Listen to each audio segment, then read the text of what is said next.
আজকে সন্ধেবেলায় হঠাৎ করেই শুনলাম যে আমার ছোট ননদ, নন্দাই এবং ভাগ্নি নাকি বাড়িতে আসবে। আসলে ব্যাপারটা হলো, তোমাদেরকে আগেই বলেছিলাম যে ননদের শরীরটা একটু খারাপ, তো রিপোর্ট করতে দিয়েছে। রিপোর্টে কি কি আসবে সেগুলো রিপোর্ট আসার পরেই তোমাদের জানাবো। কিন্তু কি বলো তো, এমন খবর তোমাদেরকে জানাতে হবে আমি নিজেও ভাবতে পারিনি, জানো। এতটাই দুঃখের কথা যে কিভাবে তোমাদের বলবো নিজেও বুঝতে পারছি না। তো আজকে বহরমপুরে ডাক্তার দেখাতে এসেছিল দিদিভাই। তো ডাক্তারের রিপোর্ট করার পর জানতে পারি যে দিদিভাই না 3 মাসের প্রেগনেন্ট ছিল, কিন্তু বাচ্চাটা না মিসক্যারেজ হয়ে গিয়েছে। তো আমাদের সকলেরই মনটা খুব খারাপ ছিল। তো যাই হোক, আমি তো সন্ধেবেলায় এখনও আমি এই যে এখন রান্না বান্না করছি, এখনও পর্যন্ত কিন্তু আমরা জানি না যে দিদিভাই আজকে বাড়িতে আসবে বা এরকম ঘটনা ঘটেছে। আমরা কিন্তু আগে থেকে কিছুই জানতাম না। তো আমি একরকমভাবে আজকে রাত্রে রান্নার প্রস্তুতি নিয়েছিলাম। তো যাই হোক, যখন ফোনে শুনলাম এরকম খবর, তখন দেখলাম যা হবার তা তো হয়েই গিয়েছে। হয়তো ভগবান এটাই হওয়ার ছিল, বা হয়তো যেটা হয়েছে সেটা নিশ্চয়ই ভালোর জন্যই হয়েছে, নিশ্চয়ই কিছু কারণ ছিল। তো এরকম দোহাই দিয়েই মনকে তো আমাদের সব সময় মানিয়ে নিতেই হয়। তো মনকে সব সময় শক্ত করে সংসারের কাজগুলো করতেই হয়। এবার মন খারাপ বলে ধরো কাজ না করে বসে থাকলে তো আর পেট মানবে না। পেটের জন্য আমাদেরকে কিন্তু কাজকাম সব কিছুই করতে হবে। তো এখনও কিন্তু দিদিভাইরা বহরমপুরেই আছে, আর ওদের আসতে প্রায় মোটামুটি 6:30 কি 7টা মতো বেজে গিয়েছিল। আর আজকে এমন একটা দিন, না করেছে রোদ না কিছু, এত ঠান্ডা বাইরে, বাইরে তো বেরোনোই যায় না। আমরা ঘরের ভিতরে যারা আছি তারাই তো ঠান্ডায় পুরো জমে যাচ্ছি। তো বাইরে ভাবো তো একবার ওদের অবস্থাটা কী রকম হচ্ছে, যেমন শারীরিক তেমনই মানসিক, দুটো দিক দিয়েই কিন্তু সবাই ভেঙে পড়েছি আমরা। তো যাই হোক, দিদিভাইরা বাড়িতে আসার পর তাদেরকে সারা দিন কিন্তু আজকে সকালে ওরা বাড়ি থেকে ভাত না খেয়ে, সকালে বেরিয়েছে ধরো খালি পেটে ছবি করতে হবে বলে, তারপর সারা দিন ওখানে কোনো খাওয়া দাওয়া করেনি। আর এখন তো খবরটা শুনে আরোই মন খারাপ, তাই আসলে খাওয়া দাওয়াটা হয়ইনি বলতে গেলে। তো এদিকে আমি সন্ধেবেলায় চাউমিন একটু করব ভাবছিলাম। তো দিদিভাইরা তখন কিন্তু আমি জানতাম না যে দিদিভাইরা আসবে। তো এদিকে চাউমিনটা রেডি যখন হয়ে গিয়েছিল তখন কিন্তু ওরা ঢুকলো। তো ভাবলাম ওদেরকেও একটু দিয়ে দিই, সারাদিন যেহেতু কিছু খাইনি। তারপর তো রাত্রিবেলাতে আরও অন্যান্য রাতের খাবার তৈরি করতেই হবে।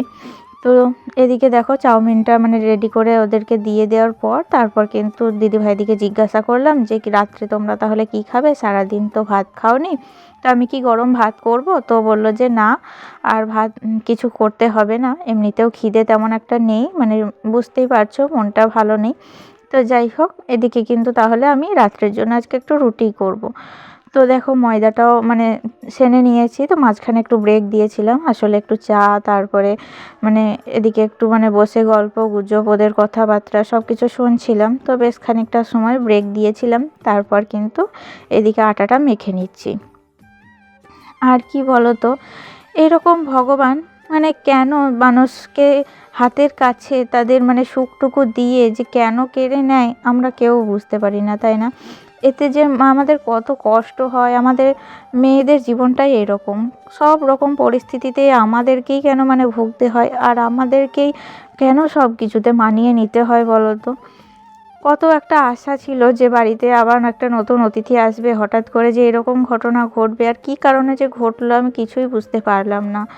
তো কিছু কি বলবো তোমাদেরকে, বলার মতো কোনো ভাষা নেই। আর আজকে যাই হোক, ভাবছিলাম যে আজকে ভিডিওটা করব না, কিন্তু যাই হোক দেখলাম যে না, সময় তো কারোর জন্য থেমে থাকে না, সেই কারণে সব কিছু কিন্তু আবার নতুন করে শুরু করলাম। আর আজকে সকাল থেকে কোনো রকম ভিডিও দিতেই পারিনি, কারণ কি বলো তো, সকাল থেকে একটা টেনশনের মধ্যে ছিলাম যে কি হবে না হবে, এরকম একটা টেনশনের মধ্যে আজকে ভালো লাগছিল না, তাই সকাল থেকে ক্যামেরাটা আর অন করিনি। তো ভাবলাম সন্ধেবেলায় যখন চাউমিন করব বা এরকমই একটা প্ল্যান ছিল, তো তখনই ভাবলাম আর সন্ধে থেকে ক্যামেরাটাও অন করি। তার মধ্যেই যে এরকম একটা দুঃখের খবর আসবে তো ভাবতেই পারিনি। তো যাই হোক, দেখো এদিকে একটু রুটি আর তার সাথে সুজি করলাম, আর একটু আলুর দম, ওটা কিন্তু আরেক দিদি ছিল সেই কিন্তু বানিয়ে নিয়েছে। তারপরে মানে রীতিমতো মানে বাসন কুসন সব যা যাবতীয় ছিল সব কিছু মানে মেজে ঘষে একেবারে পরিষ্কার করে নিয়েছি। আর এদিকে দেখো মানে গ্যাস ওভেনটাও কিন্তু ভালো করে মুছে রেখে দিচ্ছি। আসলে দিদিভাইরা কিন্তু কালকে সকালেই মানে বেরিয়ে যাবে, তো ভোর ভোর। আর সকালবেলায় উঠে তখন একটু চা না করে দিলে হয়, তাই চা করে দেব। তারপরে কি বলো তো, এবার যদি গ্যাসটা না মুছে রাখি আমরা, তাহলে সকালবেলায় উঠে গ্যাস মুছো তারপরে চা করো। তো সেই রকমই মানে রাত্রেবেলায় কিছু কাজ যদি আমরা একটু এগিয়ে রাখি, তাহলে কিন্তু দেখবে সকালে উঠে সকালটা কিন্তু বেশ রিল্যাক্সেই কাটে। আর যদি রাত্রিবেলাটা এলোমেলো হয়ে থাকে, তাহলে সকালে উঠে কিন্তু মানে একেবারে ধর কোদাল দে মাটি এরকম করে আমাদের কাজ করতে হয়। এতটা স্পিডের মধ্যে কাজ করতে হয়, দ্রুত গতিতে, মানে হাতে 1 মিনিটও কিন্তু দাঁড়ানোর সময় থাকে না। তো এরকম অনুপাতে রাত্রিবেলায় আমি কিন্তু কিচেনটাকে দেখো পুরো কিন্তু পরিষ্কার করে রেখেছি। এদিকে হটপটে রুটি ভরে রেখেছি, সুজিটাও ঢাকা দিয়ে রেখেছি, যা যাবতীয় খাবার তৈরি করলাম সব কিছু রেডি করে তারপরে চলে এসেছি বেডরুমে। আর বেডরুমে এসে দেখি বেডরুমটার অবস্থা কিন্তু একেবারে খুবই খারাপ হয়ে রয়েছে। আসলে ঠান্ডার সময় বাবু কিন্তু সকাল থেকে একদম মানে এই ঘরে আর এই খাটের ওপরে সমস্ত খেলাধুলা সমস্ত যা যাবতীয় মানে সকাল থেকে ও দুপুর অবধি সব কিছুই খাটের ওপরে অত্যাচার। তো মানে আমি মানে বিছানা গোছাতেও কিন্তু রাজি আছি, যদি কি বলো তো মানে কারোর বাড়ি বা বাইরে খেলাধুলা না করে যদি ছেলে সারাদিন বাড়িতেই খাটের মধ্যেই খেলাধুলা করে, আমি কিন্তু 1000বার বিছানাটা গোছাতেও রাজি আছি। তো আমার এতে কিন্তু কষ্ট হয় না। তো যাই হোক, এদিকে খেলাধুলা ওদেরকে করতে দিয়েছিলাম, আর এখনই একটু মানে 5 মিনিটের জন্য ওই ঘরে পাঠালাম। তারপরে আমি বিছানাটাকে একটু ঝেড়ে মুছে পরিষ্কার করে নিলাম। আর তারপরে মেঝেটাকেও কিন্তু ন্যাতা দিয়ে মুছে নিয়েছিলাম, ওটা অফ ক্যামেরাতেই করেছি, কারণ পৌষ মাসে রাত্রিবেলায় আমরা ঝাড় দিই না, তোমরা সবাই জানো। কিন্তু কি বলতো, আর তারপরে মানে স্নান টান করতে করতেও আজকে বেশ বেলা হয়ে গিয়েছিল জানো। তো মানে চুলটা কিন্তু এখনও পর্যন্ত ভিজে অবস্থায় হয়ে আছে। মানে রাত্রিবেলায় চুলও আমি আঁচড়াই না, কিন্তু কি বলবো মানে এত পরিমাণে চুলটার আজকে অবস্থা খারাপ, না আঁচড়ালে না থাকতে পারছিলাম না। আর যেহেতু ভিজে হয়ে আছে, তো যাই হোক মাথাটাকে এখন একটু আঁচড়ে নিচ্ছি। আর শীতকালে দেখবে একটু সকাল সকাল যদি স্নান করতে না পারি, আর যেহেতু মানে চুলটা তো বেশ লম্বা, তাই সকাল সকাল চান না করাতে কিন্তু এরকমটা হচ্ছে। আবার এতে করে কিন্তু বেশ ভয়ও লাগে, কারণ এই মানে ভিজে চুল নিয়ে রাত্রিবেলায় যদি থেকে যায়, তাহলে সর্দি কাশি, তা থেকেই জ্বর, আবার তা থেকেই কিন্তু মাথা যন্ত্রণা আমার শুরু হয়ে যায়। তো মানে কি করব, এখন তো আর ফ্যানের হাওয়া দিয়েও শোকানোর কোনো উপায় নেই, কারণ ফ্যান চালাতেই তো পারছি না এই ঠান্ডার মধ্যে।